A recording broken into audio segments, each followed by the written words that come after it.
Buongiorno, i titoli con le principali notizie. A Catania blitz della Guardia di Finanza e Loco, azzerata un'organizzazione internazionale che rivendeva droga a Malta e riforniva le principali piazze di spaccio siciliane. 9 gli arresti. Da Caltanissetta a Enna non si fermano le proteste contro la crisi idrica. Una nonna si incatena davanti al municipio di Gela dopo che la scuola era stata chiusa per la mancanza d'acqua. A Siracusa al via il G7 su agricoltura e pesca, al tavolo i paesi africani. Tra i progetti facilitare le coltivazioni al di là del Mediterraneo, primo obiettivo la sicurezza alimentare. Il film Iddu, il padrino, ispirato a Matteo Messina Denaro, non sarà proiettato a Castelvetrano, dove è nato il boss. Il rifiuto arriva dal gestore dell'unica sala. Bocciati con il 5 in condotta, rimandati a settembre con un 6. Stretta per gli studenti indisciplinati, multe da 500 a 10.000 euro per chi aggredisce i professori. Verde, Catania, fanalino di coda tra le città italiane, alberi e giardini occupano solo il 22% dello spazio urbano. Calcio, il Catania frena ancora anche contro il Cerignola, la squadra di Toscano non va oltre lo 0-0, riscatto Trapani che rifila una cinquina al Potenza, pari del Messina sul campo del Latina. Coppa Italia, stasera Palermo in campo a Napoli per i 16esimi, Brunori terminale offensivo dei rosaneri.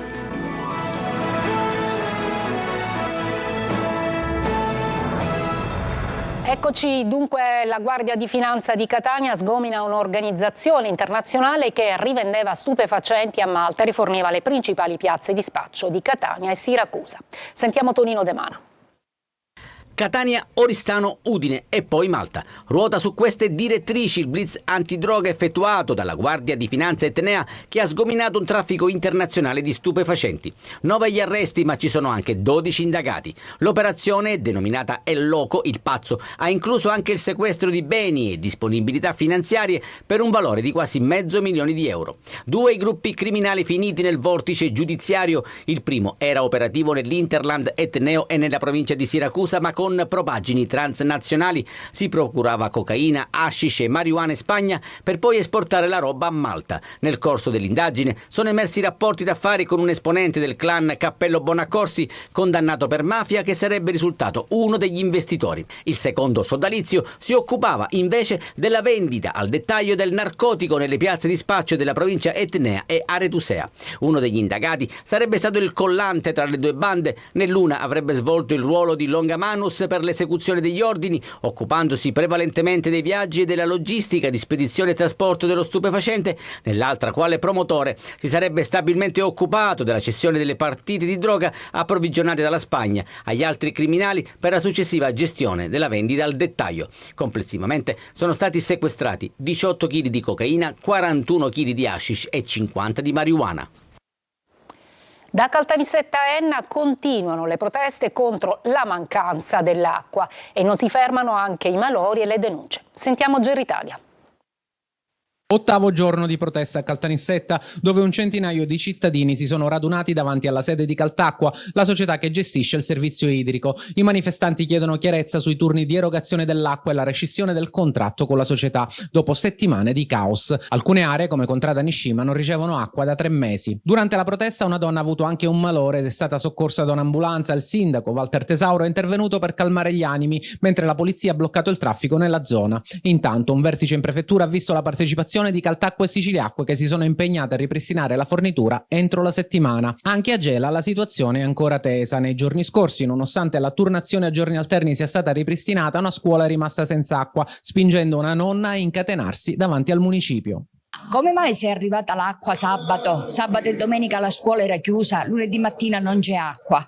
Lo chiedo al bidello e mi risponde: signora, sì, perché abbiamo il motorino che non pesca a sufficienza quando arriva l'acqua, il serbatoio che perde e quindi rimaniamo senza acqua. Benissimo.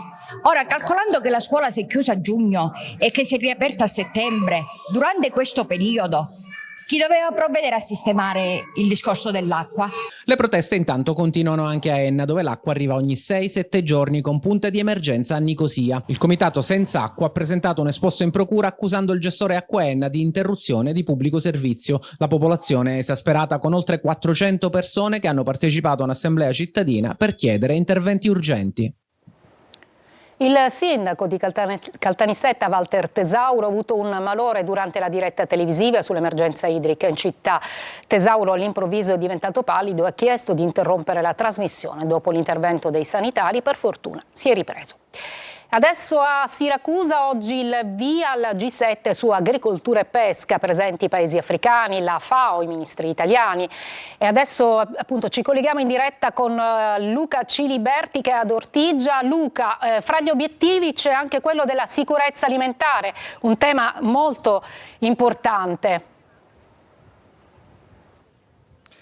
Sicurezza alimentare, agricoltura tracciabile e poi ovviamente i problemi che raccontiamo sempre, che fanno ormai parte della cronaca, il cambiamento climatico, la siccità, le emergenze derivate appunto da questo cambiamento climatico, ma anche le soluzioni, quelli che possono arrivare dai paesi in via di sviluppo, dove è necessario sostenere un'agricoltura moderna, all'avanguardia e che attragga manodopera, soprattutto negli stessi paesi di origine. Di questo si parla, si sta già parlando perché il G7 è appena cominciato, in questo momento si sta svolgendo il Forum Africa. Il Forum Africa appunto è l'incontro dedicato alle richieste dei paesi africani, o meglio le richieste che gli agricoltori fanno ai loro ministri, che poi portano appunto al tavolo del G7, che ricordiamo mette insieme i paesi che dovrebbero decidere insomma quelle che sono le sorti poi del futuro, in questo caso dell'agricoltura, ma le 23 ministeriali appunto affrontano tutti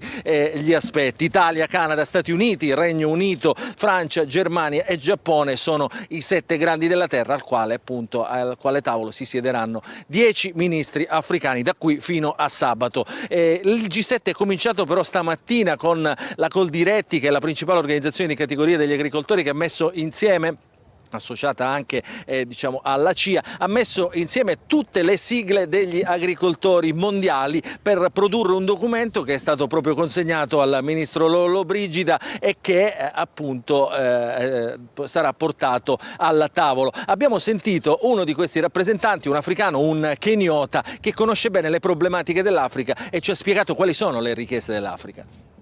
Lei ha fatto il ministro dell'agricoltura, passano i tempi, passano gli anni, ci si evolve anche tecnologicamente, ma i problemi restano sempre gli stessi.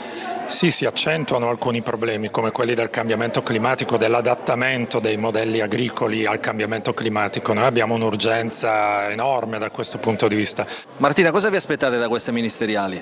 Azioni operative di cooperazione agricola che aiutino in particolare i piccoli e medi agricoltori ad avere redditi più equi, che aiutino le agricolture ad adattarsi al cambiamento climatico, che aiutino i piccoli e medi agricoltori ad utilizzare bene la tecnologia e l'innovazione per produrre meglio, avere meno costi, che si realizzino quelle politiche pubbliche che devono supportare questa transizione, perché senza un aiuto delle politiche pubbliche nessun imprenditore, soprattutto se piccolo, ce la fa. E questo è il tema vero, come accompagniamo questa transizione che è sempre più urgente. Ovviamente non si trattava dell'esponente africano, ma invece dell'ex ministro Martina, che appunto parla di quelli che sono gli interventi e le richieste. E allora a questo punto, Luca, vorrei risentirti, magari lanciamo un'altra volta intanto l'esponente africano e poi ci dai un tuo commento. Sì, no, dicevo, l'Africa è il tema principale, il tema portante. Tra l'altro abbiamo sentito Martina, che è il vice direttore dell'ONU, ex ministro dell'agricoltura, quindi che conosce italiano, che conosce bene le problematiche, ma c'era anche Ku Dongju, che è il direttore, l'attuale direttore dell'ONU, a testimonianza che questo G7 per l'agricoltura davvero sta attirando l'attenzione mondiale su questi temi, anche come dicevamo prima per quello che sta succedendo. Ma dicevamo prima, quali sono le richieste dell'Africa? Sentiamo dire spesso aiutiamoli a casa casa loro. Questo è uno slogan della politica, però in realtà l'agricoltura africana ha delle richieste ben precise che ci racconta appunto l'alto rappresentante delle categorie degli agricoltori mondiale.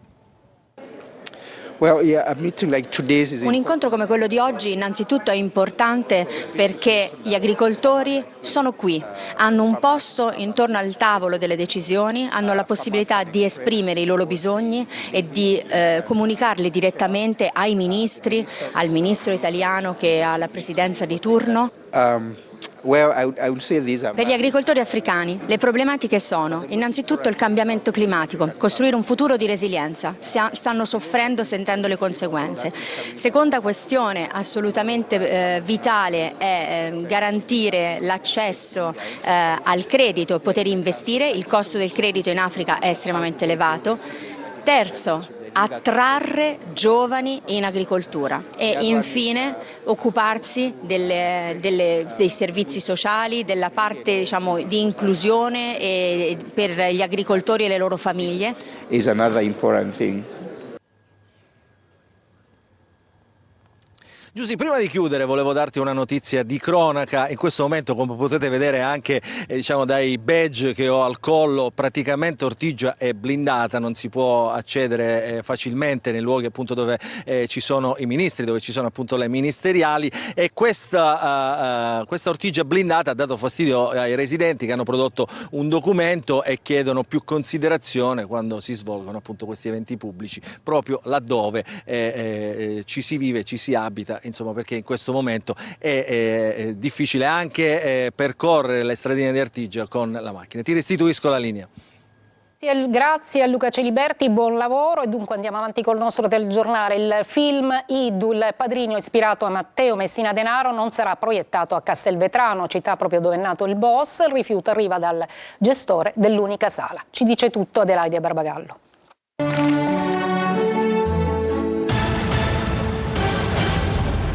Sono scene di Iddu, l'ultimo padrino, il film sulla storia di Matteo Messina Denaro, catturato a Palermo il 16 gennaio 2023 e morto il 25 settembre dello scorso anno. Uscirà in tutte le sale italiane, ma non a Castelvetrano, città natale del boss. Il netto rifiuto è arrivato dal gestore del cinema Marconi, Salvo Baccarino. Non interessa, non mi riguarda, tuona lapidario. Perché questa chiusura netta? In parte, invece, il film lo riguarda molto da vicino. Uno dei due personaggi principali della pellicola, Catello, interpretato da Tony Servillo, si rifà proprio alla figura del padre Antonio, arrestato e condannato per traffico di droga, morto nel 2021. Era stata accolta la sua richiesta di revisione della sentenza e si era messo a disposizione dei servizi segreti per la cattura del super latitante Messina Denaro. A questo scopo aveva intrattenuto una lunga corrispondenza con il capomafia. Io sono una vittima, io sono innocente. Sei morto. Come il tuo amico Don Gaetano. Ha ragione il gestore del cinema, afferma Giuseppe Cimarosa, da noi raggiunto al telefono. Cimarosa è parente di Messina Denaro, ma si è sempre dissociato dalla famiglia del boss e non ha mai voluto avere a che fare con la mafia.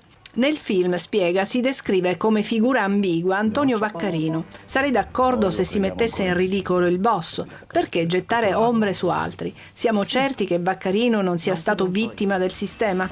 Occorre far emergere la verità sulla non cattura di Messina Denaro, cercato a lungo e mai trovato, pur vivendo alla luce del sole. Certe storie non vanno romanzate, chiosa.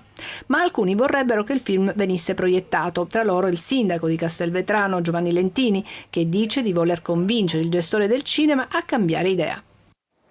A Catania avevano creato un fortino di armi clandestine in un'abitazione del quartiere San Cristoforo. Li ha scoperti la polizia mentre era alla ricerca di un giovane per una settimana sfuggito all'ordine di carcerazione. Nel fortino gli agenti hanno trovato 3 armi con una matricola Brasa e 2 pistole rubate, 2 appunto gli arrestati. E nella inchiesta per il voto di scambio a Paternò arriva la richiesta di rinvio a giudizio per 49 persone, fra loro anche il sindaco Naso. I reati ipotizzati vanno dall'associazione mafiosa alla corruzione al traffico di spaccio di droga.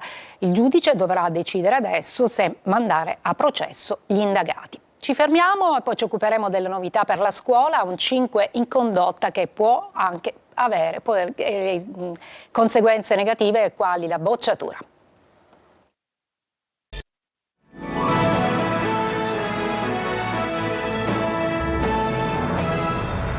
bocciati con il 5 in condotta, rimandati a settembre con un 6. Approvato alla Camera il decreto legge del ministro Valditara a carico degli studenti indisciplinati, poi multe salatissime da 500 a 10.000 euro. Sentiamo Desira Ferlito. Tempi duri per i bulli a scuola, niente promozione senza la sufficienza in condotta. Approvato alla Camera il decreto legge del ministro dell'istruzione Valditara. Bocciati automaticamente se il voto in condotta sarà di 5 o inferiore, rimandati a settembre con il 6. Quanto hai in condotta tu? Io ho 10 in condotta.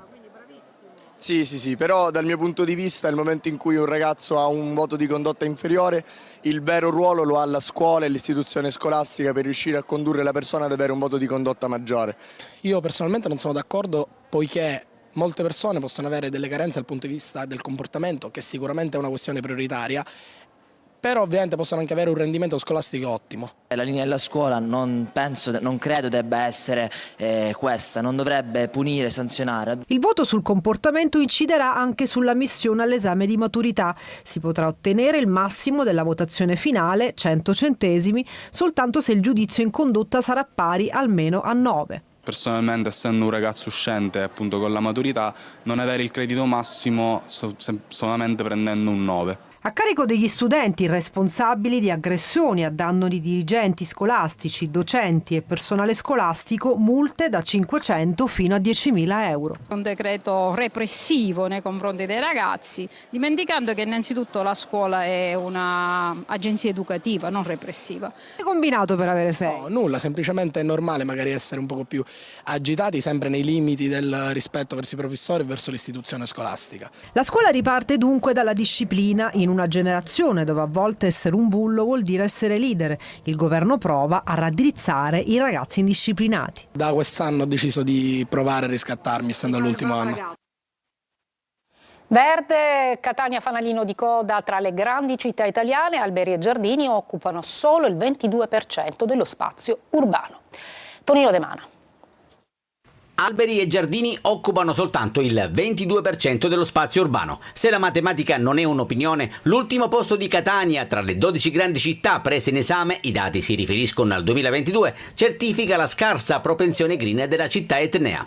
Lo mette nero su bianco il report dell'Husqvarna, che si è basato su rilievi satellitari. Immagini che non lasciano spazio ad interpretazioni, con una netta diminuzione delle aree a verde. Conforta però un dato: Catania, seppur ultima, fa registrare il miglior incremento positivo rispetto alle città analizzate, con più arbusti piantumati rispetto a quelli rimossi. Alberi che però ombreggiano soltanto il 16% del territorio, con una perdita netta di copertura di chioma arborea che non consente riparo a quanti si avventurano in passeggiate nelle ore centrali del giorno. Chi può cerca riparo a Villa Bellini, uno dei pochi polmoni verdi rimasti, anche se negli ultimi anni lo storico giardino ha subito pesanti perdite. Alberi tagliati un po' ovunque, in nome e per conto della sicurezza, a volte rimpiazzati, altre volte abbandonati a se stessi e senza irrigazione, come abbiamo documentato a Librino.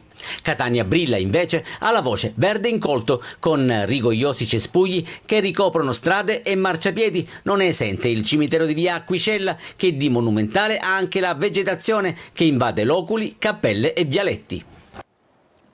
Una breve pausa, poi ampia pagina dello sport con il calcio siciliano.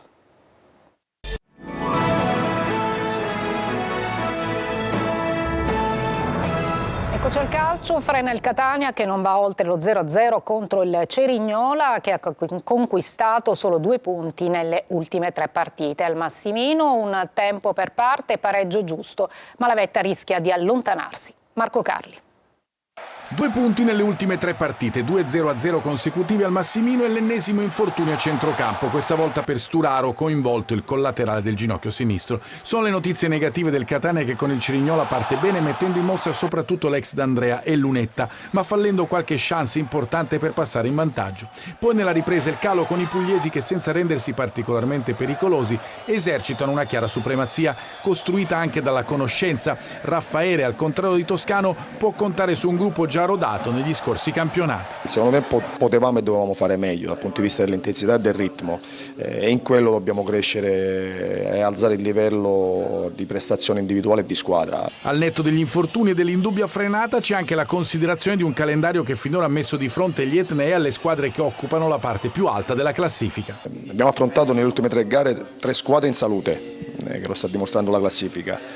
Noi probabilmente è un periodo non fortunato sia per le occasioni sia per gli infortuni. Fra le note liete della serata del Massimino il movimento di D'Andrea che ha messo alle spalle l'infortunio estivo. Mi sono ripreso, sto lavorando bene e devo ringraziare lo staff medico e lo staff del mister e di tutti quanti se adesso sto così. Primo punto in trasferta per il Messina che pareggia 1-1 alla Francioni di Latina. Segna Pedicillo ma i laziali replicano con Capanni. Sergio Colosi. Il Messina si sblocca a Latina dove conquista il primo punto in trasferta. Nel primo tempo i gol, nella ripresa i pali. Modica cambia il modulo 5-3-2 e 4 interpreti salvo Marino Frisenna e Cominetti. Latina con 2 novità, Ercolano e Ndoi rispetto ad Avellino. Minuto di raccoglimento per il direttore sportivo Argurio. Primo tempo equilibrato, spezzato dagli episodi. Al 29esimo Pedicillo al primo centro da professionista batte Zacchi. Pareggio del Latina al 35esimo. Disastroso Curtosi sulla conclusione innocua di Riccardi, con Capanni ancora decisivo dopo Avellino. Recidivo il portiere del Messina che più tardi prova a riscattarsi su Capanni. La ripresa inizia nel segno di Salvo che prima colpisce il palo e poi subisce un colpo in pieno volto da Crecco, graziato con un giallo. Meglio il Messina, Pedicillo sfiora la doppietta. I cambi però favoriscono il Latina con la qualità di Improta e dell'ex rossazzurro Bocic fermato dal palo. Finisce 1-1, primo pareggio esterno per i giallorossi, terzo consecutivo in casa per i nerazzurri. Trapani da urlo, i Granata vincono 5-1 sul campo del Potenza e si rilanciano in classifica. Lescano e Fall micidiali. Franco Cammarasana. Dimostrazione di potenza in quel di Potenza da parte del Trapani che dopo 2 pareggi e 3 calci di rigore sbagliati rialza la testa e dà un segnale forte al campionato. Finisce 5-1, una partita declinata non facile alla vigilia, ma che la squadra granata ha stravinto con una prestazione straripante per qualità di gioco e concretezza. Già al 7° si è portato avanti col senegalese Fall che ha battuto Cucchetti in uscita. Al 12° il gol dell'ex, ovvero Luigi Silvestri, con un destro al volo sugli sviluppi di un angolo. Al 34° Trapani vicino al 3-0 su una conclusione ravvicinata di calcio respinta dal portiere, ma al 39° l'esperto Caturano ha riaperto la gara in occasione del primo angolo a favore dei lucani. Un 2-1 bugiardo tenuto conto della prova del Trapani che nella ripresa però dilagava. Il Potenza, ridotto in 10 per l'espulsione di Novella, subiva il 3-0 al 63° ad opera di Bifulco, prima che Facundo Lescano, subentrato a Canotè, non si ergesse a protagonista con una doppietta. Primo gol al 74° sugli sviluppi di un'azione ben manovrata sulla sinistra e 3 minuti dopo con una prodezza delle sue, con un ampio pallonetto che ha scavalcato Cucchetti. Finisce così l'astinenza dell'argentino, ma anche quella del Trapani che torna al successo e dà un avvertimento a chi gli sta davanti in classifica. In campo stasera il Palermo nei 16esimi di Coppa Italia. Rosanero alla Maradona contro il Napoli. Dionisi punta su Brunori. Marco Gullà. Il fascino che si intreccia al ricordo. Il Maradona, ex San Paolo, rievoca piacevoli momenti ai tifosi rosanero. Erano anni in cui il Palermo era abitué dalla parte sinistra della classifica di Serie A e aveva addirittura potenzialità superiori al Napoli. Come cambia il calcio stasera è tutta un'altra storia, anche se la speranza per il Palermo è quella di tornare ad altissimi livelli. Non prevedo il futuro, sicuramente il passato è scritto, il futuro è da scrivere. E come ho già detto quando sono arrivato, ora sono qua da 2 mesi, ho scelto questa realtà per scriverlo insieme alla gente, insieme a voi, insieme alla squadra. E nel futuro c'è comunque l'obiettivo di una proprietà, di una città, di arrivare a giocare partite come quella di dopodomani con più continuità. Il Palermo dal canto suo proverà a fare male ad una delle candidate alla conquista dello scudetto. Dionisi punterà su Brunori, apparso opaco in questa prima parte di stagione ma voglioso di riscatto. Lucioni e Baneca tornano tra i convocati, potrebbero giocare. Chance dal primo minuto anche per l'Eduaron. Conte farà rifiatare Lukaku, in avanti ci saranno Neres, Raspadori, Ngonge e Simeone. È tutto per questa edizione del nostro telegiornale. Subito dopo il Focus, oggi dedicato al calcio, è curato da Angelo Gagliano. Grazie per l'ascolto e buon pomeriggio.